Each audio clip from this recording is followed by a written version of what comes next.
Olá, uma boa tarde a você. A nossa equipe de reportagem encontrou o homem acusado de tentativa de homicídio do próprio filho de 2 meses. Ele e a mulher teriam injetado insulina no bebê para provocar hiperinsulinismo, levando o pâncreas a produzir o hormônio em grande quantidade. Em uma filmagem é possível ver a mãe medicando o filho. O que chamou a atenção é que outros 2 filhos do casal morreram em consequência do mesmo problema. A polícia investiga se houve culpa dos pais. No ano passado, a família procurou a Band pedindo doações. A suspeita é que a motivação de toda essa história seja financeira. Veja na reportagem de Érica Blaine. Este vídeo confirmou a desconfiança dos médicos. O hiperinsulinismo congênito do bebê seria forjado. A doença provoca a diminuição da taxa de açúcar no sangue. No caso da criança, a suspeita é que a insulina aplicada pelos pais agravava o estado de saúde. A denúncia partiu do Hospital Universitário de Brasília, onde o bebê foi internado em julho depois de ter uma convulsão quando tinha apenas 2 meses. Os médicos notaram que a suposta doença não regredia. Pelo contrário, o corpo do bebê estaria fabricando mais insulina que um organismo é capaz de produzir. O Conselho Tutelar e a equipe jurídica do hospital trouxeram o caso à polícia. As investigações apontam que a motivação para que os pais piorassem o estado de saúde do filho era financeira. Através da aplicação de insulina nesse bebê, existia supostamente uma doença chamada hiperinsulinismo congênito. O medicamento para o combate a essa doença é um medicamento de alto custo. E essa família, ela já havia movido em redes sociais e em meios jornalísticos campanhas para arrecadar recursos financeiros para supostamente comprar esse medicamento. A suspeita é que os pais tenham usado a mesma estratégia nos outros filhos para receber comida, dinheiro, remédio e outros benefícios. No início do ano passado, inclusive, a dupla pediu ajuda à nossa equipe de reportagem. Os 2 mostraram que uma das filhas tinha várias cicatrizes pelo corpo. A mãe disse que a causa era o uso excessivo de soro, catéter, injeções e furos para controlar a insulina. Em 2 meses eu perdi 2 filhos com esse mesmo problema de saúde. O governo tem dinheiro para tudo, mas menos para saúde. Tanta gente faltando medicação, remédio no hospital. A Isabela morreu aos 2 anos de idade. Rian, aos 10 meses. A outra menina, que na primeira reportagem mostrada pela TV Band aparece no colo da mãe, sobreviveu. No caso do bebê, que estava no Hospital Universitário de Brasília, a delegada informou que os pais dele vão responder por tentativa de homicídio. Revelou ainda que eles devem ser investigados em relação aos demais filhos. Por enquanto, os 2 continuam soltos. A dupla tem ainda outros 2 filhos, um de 8 anos e outro de 12 anos, além do bebê que recebeu alta do hospital e da Giovana, que hoje tem 6 anos. Todos estão em um abrigo, longe da família. Nossa reportagem voltou ao local onde o casal morava com as crianças no início do ano passado. Os vizinhos informaram que a família se mudou de lá há cerca de 4 meses. Pelo que eu fiquei sabendo, tem uns 4 meses que ela saiu, eu vi pela reportagem, mas não cheguei a conhecê-la. Não sei muito assim da história dela, de vida dela. Os vizinhos também disseram que o pai das crianças trabalha atualmente numa farmácia perto da antiga casa da família. Fomos até o local conferir, mas desta vez, Ronildo se negou a dar entrevista. E 2 homens foram presos em Ceilândia suspeitos de roubos em porta de bancos, conhecidos como saidinha bancária. Um deles é um ex-policial militar do DF que foi expulso da corporação em 1999, condenado por roubo. A dupla foi presa durante um dos assaltos. A vítima tinha acabado de sacar R$6 mil em Ceilândia. Houve troca de tiros, mas ninguém se feriu. Um terceiro assaltante conseguiu fugir, levando cerca de R$1.000.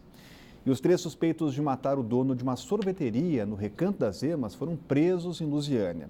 Com um roteiro de novela, a história do crime é uma mistura de romance, dinheiro e muito sangue frio. Saiba mais na reportagem de Camila Lopes. Rafael Gomes Roriz, de 35 anos, e Vitor Hugo, de 19, agiram motivados pelo amor. De acordo com as investigações, os 2 mantinham relação amorosa com Janaína Maria Rocha, de 33 anos, mandante do crime. As investigações apontam nesse sentido. Apesar de ter esses R$2.000 aí na conta do Rafael, as investigações apontam que esses R$2.000 possivelmente possa ter sido utilizado aí no aluguel da arma para executar a vítima ou algum gasto nesse sentido, mas eles não fizeram visando bem financeiro, e sim pela relação de amor que eles tinham com a mandante. Já a Janaína agiu por motivos financeiros. Ela foi casada com Alessandro Vilela Borba, de 38 anos, por 17 anos e tem 2 filhos com ele. Ela estava separada há 2 anos. Como empresário estava em um novo relacionamento, ela temia que os bens dos filhos fossem reduzidos. No primeiro interrogatório dela, ao ser trazida aqui, ela nega, conta muita mentira, mas nós ficamos conversando aí ontem até madrugada, e informalmente ela diz que realmente mandou matar e explicou as razões, disse que era agredida pelo ex-marido, tanto ela como os filhos sofriam muita agressão, então que isso gerou uma revolta muito grande que acabou acarretando aí nesse fim fatal. Essa foi a conclusão da Polícia Civil sobre a morte do empresário. Alessandro era dono dessa sorveteria que fica aqui no Recanto das Emas e que estava em reforma no dia do crime, 10 de julho. Ele estava aqui com mais 2 funcionários quando Rafael e Vitor Hugo chegaram. Rafael saiu do carro e disparou 3 vezes contra Alessandro. Agora os envolvidos vão responder pelo crime de homicídio qualificado, com a pena podendo chegar até 30 anos de prisão. Os 3 acusados estão presos temporariamente na 27ª DP do Recanto das Emas.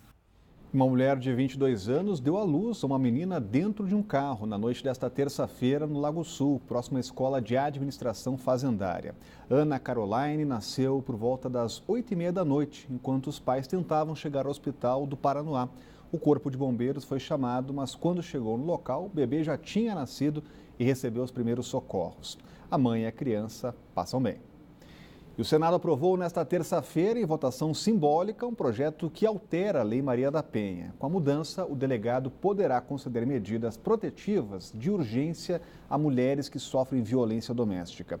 Os detalhes chegando ao vivo com a Renata Dourado, porque essa é uma matéria importante, né, Renata? Boa tarde. Muito importante, Rodrigo. A sociedade não pode fechar os olhos, diante dessa agressão pela qual muitas mulheres ainda passam. Muito boa tarde para você, para todos que estão aí nos acompanhando. O que acontece hoje? Apenas um juiz tem essa prerrogativa, tem esse poder de determinar alguma medida protetiva a essa mulher, determinar, por exemplo, o afastamento desse companheiro, desse possível, suposto agressor, determinar que ele não frequente os mesmos lugares que era frequente. A gente sabe que é muito importante isso, para evitar várias coisas, inclusive a morte dessa mulher. Ocorre que o tempo da justiça não é o tempo da vida real. E muitas vezes, não raro, a gente já noticiou mesmo, a imprensa já noticiou vários casos de mulheres ou que foram agredidas, ou que foram assassinadas, foram mortas por homens que elas já tinham denunciado, mas que não tinham, portanto, essa decisão da justiça. Porque, enfim, são várias coisas que a justiça tem que definir. Então, a partir de agora, na verdade, o Senado aprovou, falta a sanção do presidente da República, Michel Temer, o que deve acontecer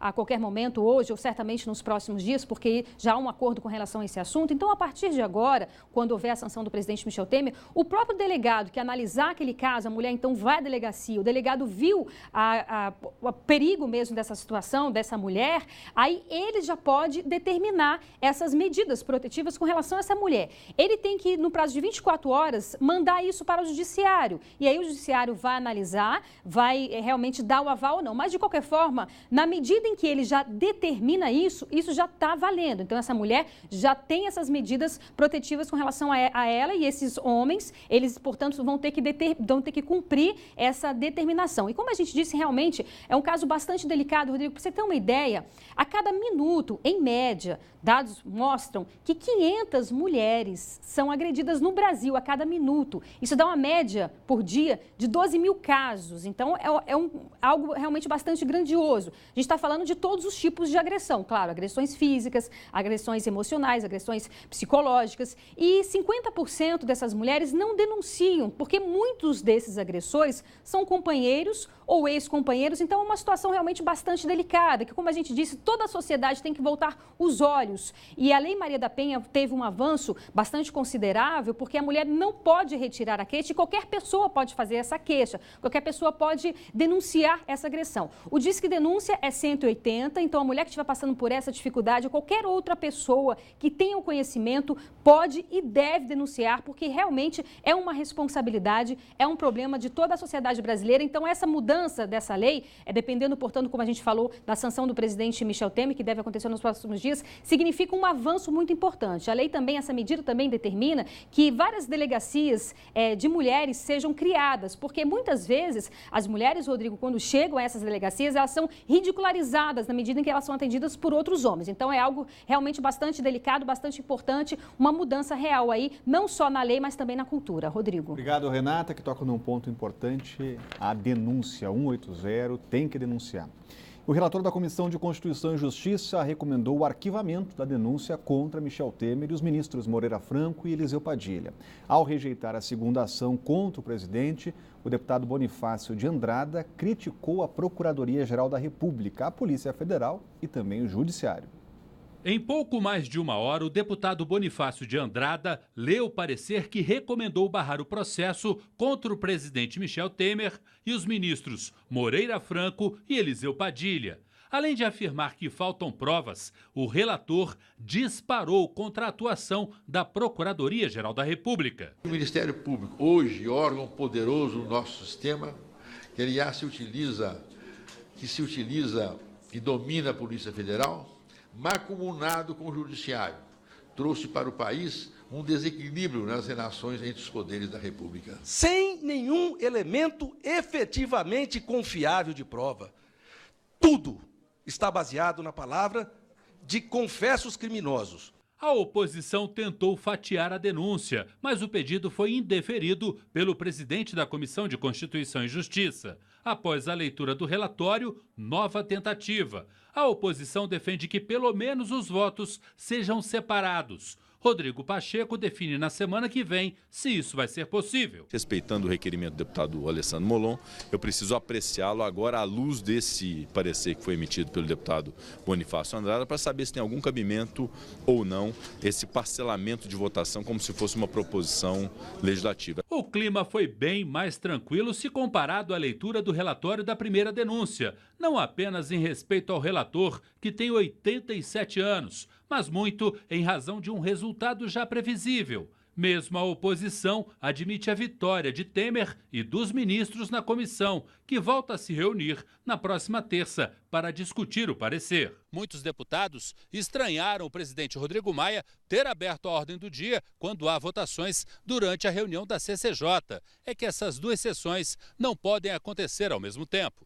Estava acertado que a Câmara iria votar nesta terça uma medida provisória que vai definir regras para processos administrativos abertos pelo Banco Central ou pela Comissão de Valores Mobiliários. Mas de última hora, o governo recuou e tirou o time de campo, ou melhor, do plenário. Maia ficou irritado e ameaçou não votar mais medidas provisórias de interesse do governo. Se o governo edita uma medida provisória e na última hora ele não confirma a urgência daquilo que fez, então que o governo encaminhe daqui para frente tudo por projeto de lei, que é assim que eu acho que essa casa será respeitada. Nós entendemos que algum conflito interno na base do governo tem. Está havendo ruídos, está havendo trepidações entre o presidente da casa e o Palácio do Planalto, que não ficaram absolutamente claras. Não existe absolutamente nenhum problema com relação ao presidente da Câmara,